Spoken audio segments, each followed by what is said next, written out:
Hello guys, this is Abdul Ghafoor with the Teaching and Learning. Today I'll be talking and sharing the information about the dyslexia versus dyspraxia, pedagogy lesson 30, and I'll be telling you what is the difference between them and what are the symptoms of the dyslexia and the symptoms of the dyspraxia.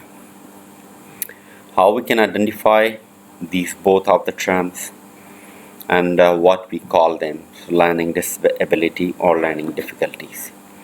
As I have mentioned in my previous lessons that these are the learning difficulties. If it goes for the permanent, that will be the disability. So you have to be sure what is the difference between the learning disability and difficulty. You can refer the lesson 29. For those who didn't subscribe the channel Teaching and Learning, don't forget to subscribe. If you like these videos, like for the pedagogy preparation, subscribe the Teaching and Learning. If you have any suggestion and comment, don't forget to write it, okay? It will be highly appreciated. So let's see the difference between dyslexia and dyspraxia. First, definition of these two. Dyslexia is also called the reading disability. As I mentioned, okay, the difficulty and this one. If it is a permanent, that will go for the disability. It is a just for arise for the time, then we can call for the difficulty. So here I'm using reading disability. Another one is dyspraxia, which is called DCD. It is also called the developmental coordination disorder. So what is the definition of this? It is a learning disorder which involves difficulty in reading, especially in literacy and language. So what exactly a child or student finds the difficulty? Difficulty in identifying words, difficulty in pronunciation, difficulty find the relationship between the letters and words.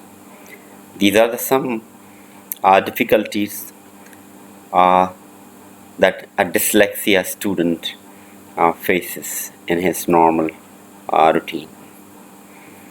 However, dyspraxia, it's a neurological disorder which affects on the movement, planning, organizing, unscrambling or scramble activities, and building blocks. So this is the neurological disorder, and it is a permanent. I'll say that it's sometimes in adults and children it's a permanent disorder that they cannot deal with, and they cannot deal with the activities and how to, and it's overall the lack of interest. So these things which is related with the dyspraxia, which is called the DCD. It's a developmental coordination disorder. We'll move to the further more information about the symptoms of dyslexia. I'll give you here that these are the symptoms of which can affect you. Slow reader, hard to identify the words, spelling problems, also difficulty in writing. However, these are the effects of the dyslexia, which is self-confidence, education, words, spelling, reading, writing, behavior, and math. However, symptoms of dyspraxia, it's a difficulty in planning, difficulty in movement, means the child with dyspraxia, he cannot individually move. He cannot walk in the street like that, okay? Because it's the motor disorder. So it might gonna affect, okay, or it might gonna affect his mental approach to identify the street and location and all these things. So that's a movement is that daily activities at home, like playing games and